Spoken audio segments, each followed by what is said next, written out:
Hi, I'm Jim from themodelshipwright.com. I try not to talk too much during these construction videos, but I ran into a couple snags in constructing the Dumas Coast Guard utility boat model that I thought I should discuss. The first one, there's nothing I can do about.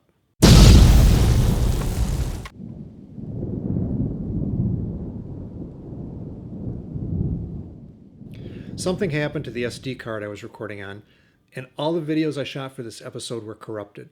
So when we move on, the upper cabin sides, the roof, and the windscreen will already be assembled. Before I jump into the next problem, though, there's one point I wanted to make about instruction 40. When you bend the ends of the windscreen, it's very easy to break it. Use a fresh blade to make the cuts and only give it 1 or 2 light passes.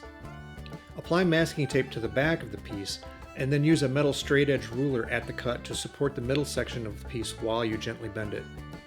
If it does break, the masking tape will hold the broken piece in place while you glue it on the windscreen. Then, apply CA glue to the cuts to firm the piece back up. Now let's turn to the second problem, the upper cabin sides.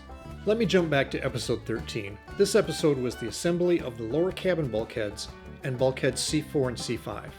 First, instruction 32 has us draw a center line down the removable center deck and cement C1, C2, and C3 in place. The video begins with the center line drawn and C2 in place, so I then completed C1 and C3 as instructed. Next, instruction 33 has us take measurements from figure 6 on the plan to locate C4 and C5. If we jump over to figure 6 on the plan, you can see where C3 is, and the distance from C3 to C4 is 1 11/32 of an inch. And from C4 to C5 is 1 15/16 of an inch. When we come back to the video, I've already marked the distances and I'm gluing C4 and C5 in place, carefully marking the middle of the bulkheads again and using the angle jig from the die cut sheet to align them to the correct angle. To check my work, I jumped ahead and used the lower cabin sides to see if my measurements were correct. The lower cabin sides fit perfectly with C5, or so I thought. So I went ahead in episode 14 and glued the lower cabin sides and roof in place.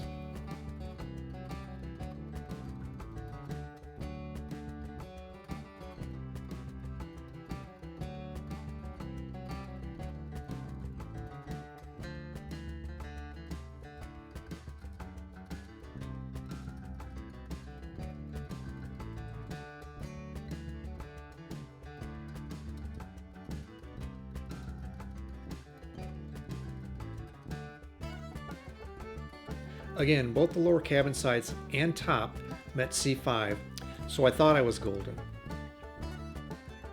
So I went ahead and added the upper cabin sides. However, to keep bulkhead C5 in the position on the cabin sides it was shown on figure 5, I had to slide the cabin sides back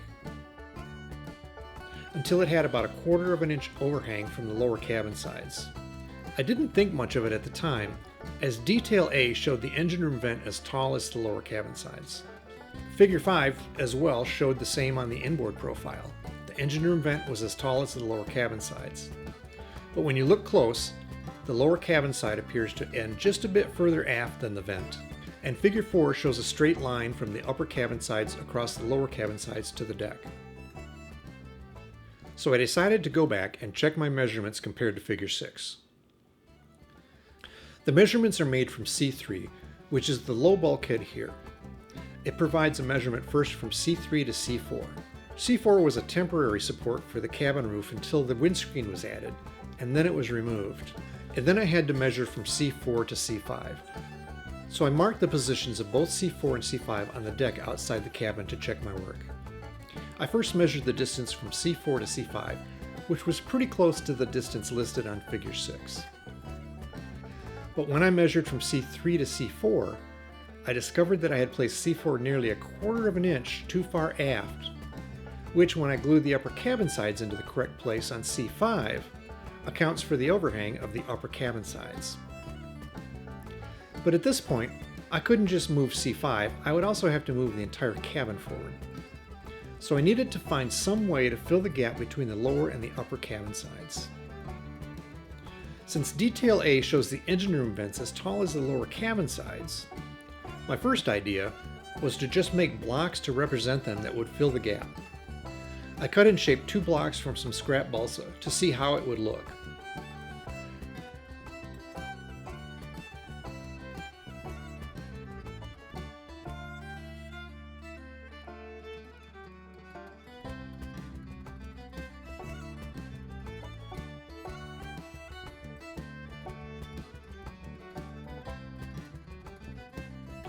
The result was not terrible, and it would be easy to hide the joint with a little spot putty. Just for fun, since I live near the Great Lakes, I looked around to see if I could find one of these boats on display, and found one within a reasonable driving distance. It was dressed up for the holidays, so I didn't do a full walk-around video. I just shot some details that the plans were not completely clear on. I put my GoPro on a monopod and did a pan shot of the engine room ventilators. As you can see, they're just sheet metal with an opening shaped to keep the spray from above going down them, while at the same time keeping out any water that might wash over the deck. I couldn't get on board to measure, but it looks like they're actually much shorter than the lower cabin sides. I would estimate a half a foot or more. I'll do a compilation video of all the different details and link to it in the details of this video when it's finished. So if I'm going for a more scale effect, I'll first need to find 2 pieces of scrap plywood to lengthen the lower cabin sides and replace the blocks. There's plenty of leftover plywood from the die-cut sheets, and the piece that the lower cabin sides were cut from had 2 pieces that would be pretty close to a perfect fit, so it would minimize how much cutting I had to do. So I cut them out.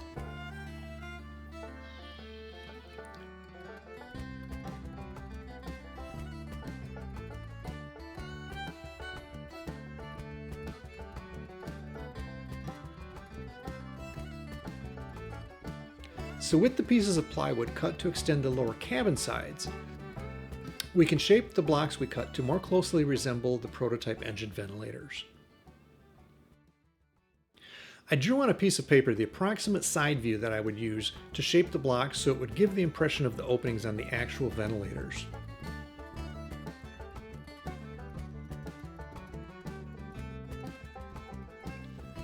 We'll add another piece of plywood on the inside to help maintain the impression of the sheet metal on the original. We'll use a variety of tools to shape the block, starting with a razor saw to make rough cuts for the curve around the top of the ventilator. I'm putting a piece of scrap wood under it when I make the cuts because self-healing cutting mats don't really heal well from saw cuts.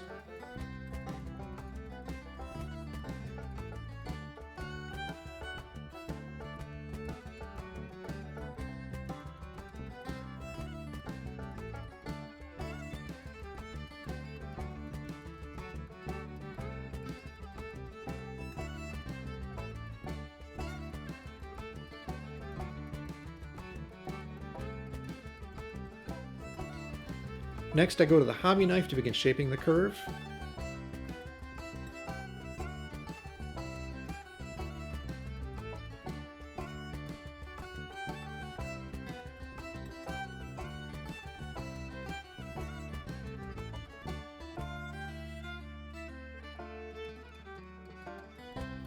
And then I move to a file to get closer to the curve I want.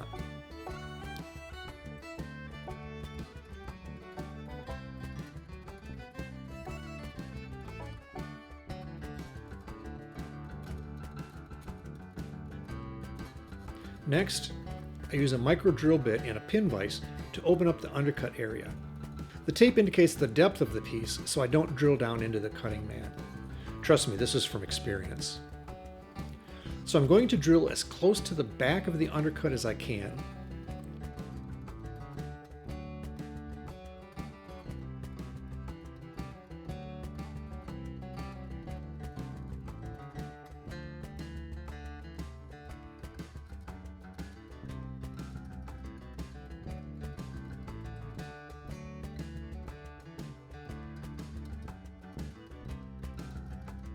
And I'm going to drill a little bit closer to the opening to remove as much material from the undercut as I can before I have to go to other tools.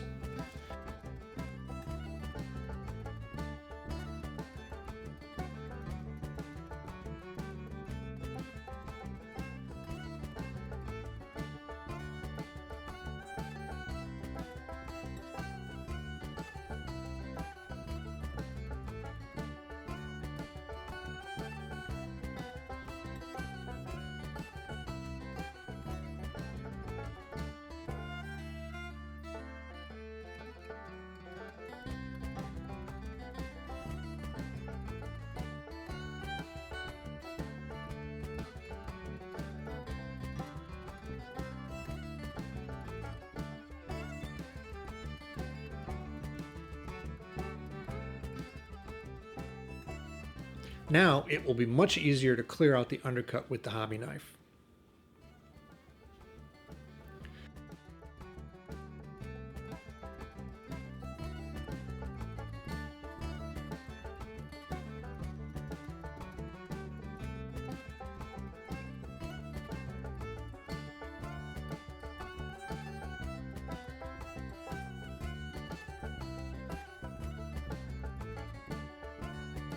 Where there's a straight line that needs to be cut, I always try to mark it with my metal ruler, as my freehand cuts don't tend to be straight without help.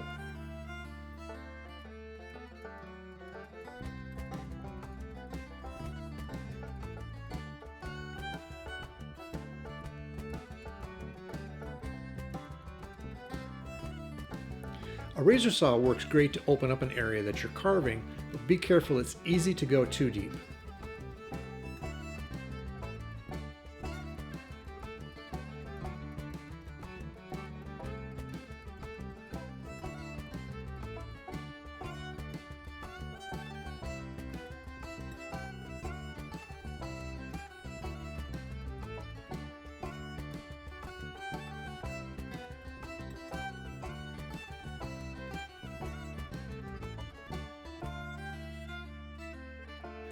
Once I've got the drill holes and the saw cut to work from, it will be much easier to clear the opening with a hobby knife.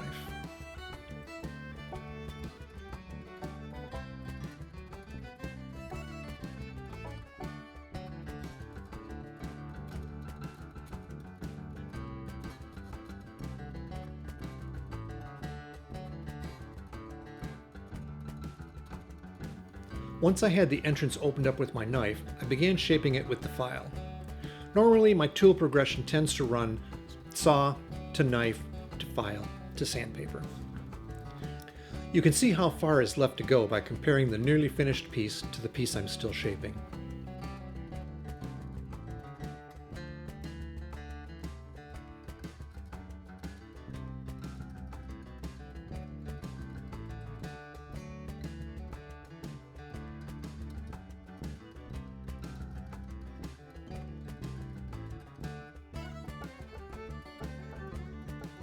Comparing the two, I can mark with a pencil places where I still need to remove more wood.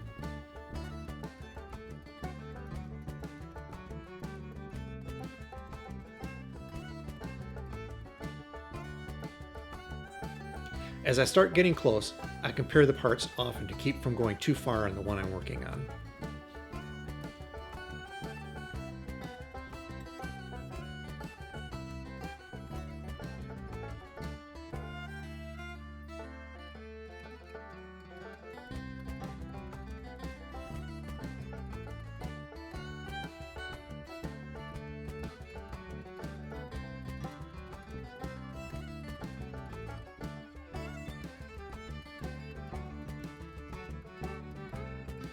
When I had the pieces shaped, I wasn't really happy with them.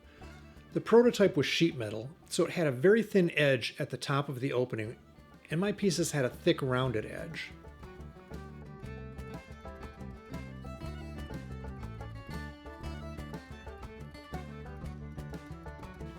So I took some thin strip stock and added pieces at the openings and up over the top of the curve.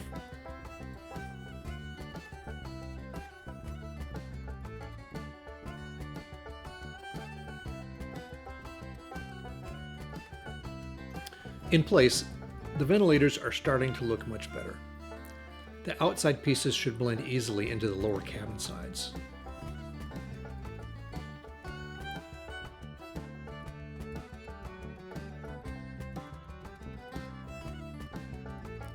Next, I applied a coat of spot putty to cover the joints in the strip stock across the top and in the opening.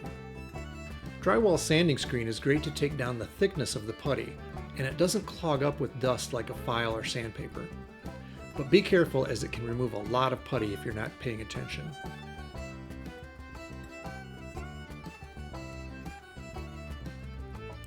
Speaking of which, the downside to this putty is the dust it creates when sanded.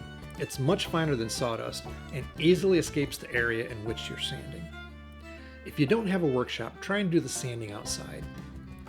I did it at my workbench, but was careful to keep the dust on my cutting mat, and then used my dust brush to carefully move it into the trash.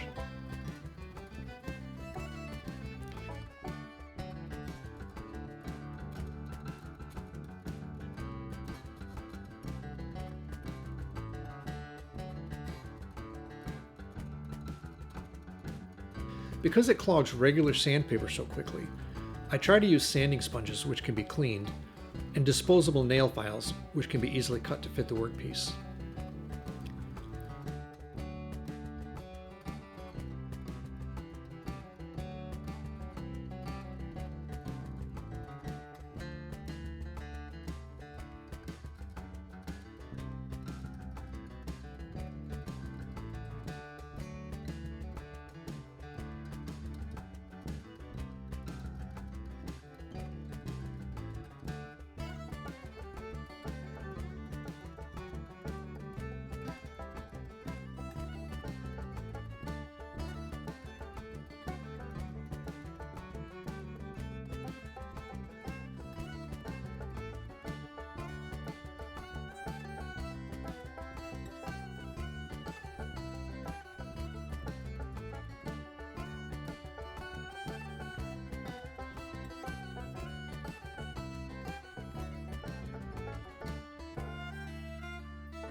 Once I get some nicer weather, I'll put a couple coats of primer on them to see if there's any areas that need more putty.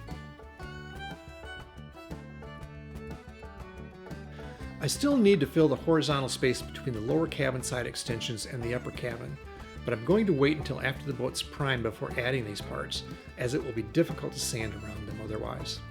If you like this video, please give it a thumbs up. Hit the subscribe button and the bell icon to be notified when we post more content. And always, thanks for watching.